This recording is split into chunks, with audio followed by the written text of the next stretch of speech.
आज म जानेवाला छु मेरो होम टाउन ग्राउन्डमा, जहाँ म नगएको 1-2 साल होइन, पुरा 12 सालपछि आज जाँदैछु। आजभन्दा 12 साल अघि त्यो ग्राउन्डमा खेल्नको लागि धेरै टाढाबाट मान्छेहरू आइरहन्थे। आज वास्तविकमा त्यो ग्राउन्ड छ कि छैन भन्ने आजको भिडियोमा बुझ्नेछु। Hello everyone, this is Moez P. Oyer. You are watching to Generate Blog, aka Cool Babu. Before we getting started in this video, please do like, comments, do subscribe if you like this video. Ground जानुभन्दा अगाडि मेरो पछाडिको ब्याकग्राउन्डमा हेर्नु। Attractive नभए पनि interesting with sentiment, किनकि यो मेरो बहिनीको रुम हो। मेरो रुम भए भए यस्तो हुन्थेन होला। ग्राउन्ड जानुको एक्साइटमेन्टले म अगाडि नै रेडी भइसकेँ। Let's begin. सो घरबाट त म निस्किहालेँ। घरबाट निस्किँदाखेरि एउटा सानो काम आएकोले मैले पल्ला घर पनि जानुपर्ने हुन्छ, किनकि अहिले धेरै दिउँसो भएकोले गर्मी पनि धेरै बढिरहेछ। सो अब हामी चाहिँ पल्ला घर गएर अनि केही छिनमा त्यस टाउन ग्राउन्डको वहाँतिर जानेछौँ। डे 1 मा चाहिँ आज हामी ग्राउन्डलाई हेर्छौँ। हेरौँ कस्तो छ हाम्रो ग्राउन्ड। आजको यस भिडियोमा हेर्नेछौँ हामी हाम्रो ग्राउन्ड, जुन पहिला त्यो ग्राउन्डमा निकै नै मान्छेहरू गेम खेल्थे। आज त्यो ग्राउन्ड वास्तविकमा एक्जिस्ट छ कि छैन र पहिला जस्तो एक्सपेक्ट गरेको छु त्यस्तो छ कि छैन भन्ने बुझ्नेछौँ। ग्राउन्ड चेकआउट गर्नुभन्दा अगाडि पहिला हामी ठुलुवाको घर जानेछौँ। हुन्छ भन्दाखेरि अब हाम्रो चाहिँ ठुलुवा भनेको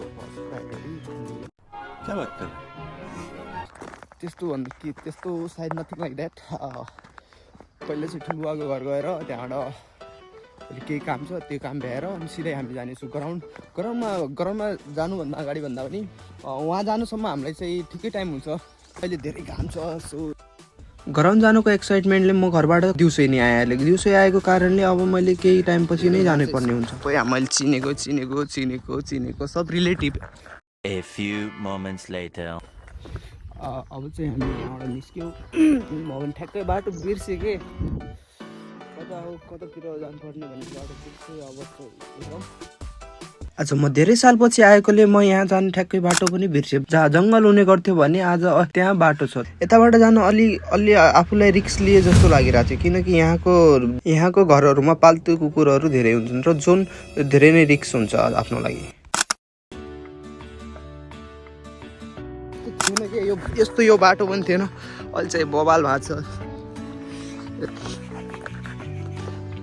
यो चाहिँ कहाँको बाटो चाहिँ थाहा छैन, तर चाहिँ यहाँबाट चाहिँ जानुपर्छ कि, किनकि नयाँ बाटो आविष्कार भयो जस्तो छ। आविष्कार भन्दा पनि अब डेभलप सरले भरान चाहिँ हालिदिएछ बवाल।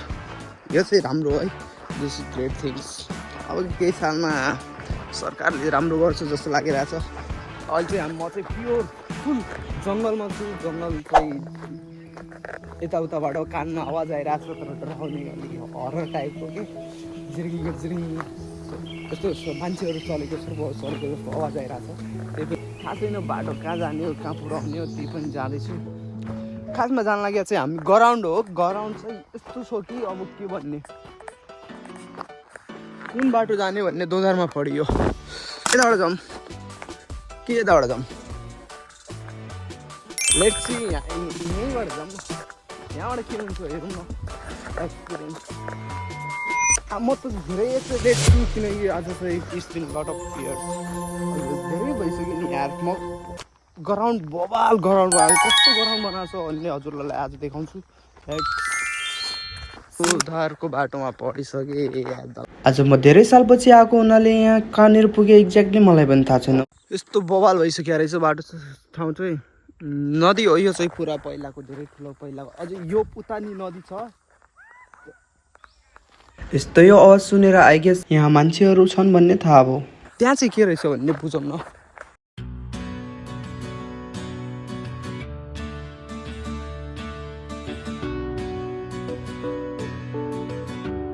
चाहिँ गोरुहरू यसरी चरेर आउनु। यो चाहिँ big challenges which is I can easily here we at the last आवाज कहाँबाट आइरहेको थियो भन्दा बुझ्दाखेरि म चाहिँ ग्राउन्डमै पुगिहालेँ। फुटबल ग्राउन्ड नरहेछ, क्रिकेट ग्राउन्ड चाहिँ रहेछ। फुटबल नखेले पनि जे होस् क्रिकेट खेल्छन् भन्ने त बुझियो। आफूलाई क्रिकेट नआए पनि खेल हेर्दामा के जान्छ भनेर म नजिकै गइहालेँ। यताको मान्छेहरू गेममा यति प्यासनेट छन् कि जे गेम पनि मन लगाएर नै खेल्छन्। र एउटा दाइले सोद्धाखेरि भनेको यहाँ फुटबल खेल्छन् कि खेल्दैनन् भनेर सोद्धाखेरि दाइले भन्यो सिधा यो क्रिकेटको गेम सकिने बित्तिकै हामी फुटबल नै खेल्छौँ भनेर। त्यो कुरा सुनेर म निकै नै खुसी भएँ। एक्साइटेडमा म नि खेल्न रेडी भएँ। A few moments later. So first दिनमै गेम खेल्दा खेल्दै राति भयो मलाई थाहा थिएन र म निकै थाकिसकेको थिएँ। अब चाहिँ ग्राउन्ड छोडेर मैले घर जानुपर्ने हुन्छ किनकि यता जङ्गलतिर भएकाले चाँडै नै राति हुन्छ र मैले रातिको समयमा जङ्गल पार गरेर जसरी नै घर पुग्नुपर्ने हुन्छ। ढल्के पनि तर आउन नछोडेको छ त्यो चाहिँ मलाई खतरा एप्रिसिएट लाग्यो। त्यो चाहिँ त्यो कि भाइ सब राति नपरोस् यार। यहाँ अलरेडी 1.5 किलोमिटरको जङ्गल हो तर अब रात परिहाल्छ। आज पहिलो दिन भएकाले गेम खेल्दा खेल्दै मलाई राति हुने भन्ने मलाई थाहा थिएन र यस्तो यो घना जङ्गलमा राति एक्लै जान निकै नै कठिन र मेरो लागि रिस्कको काम थियो। एट द लास्ट म यही भन्न चाहन्छु कि एक्लै राति जङ्गलमा कहिले नजानुस्। आज फर्स्ट दिन त्यही पनि कोसँग बोलेन त्यति खासै, त्यही पनि बबाल गेम भयो। त्यही पनि अब हेरौँ यो चाहिँ गाउँदेखि आँट्यो।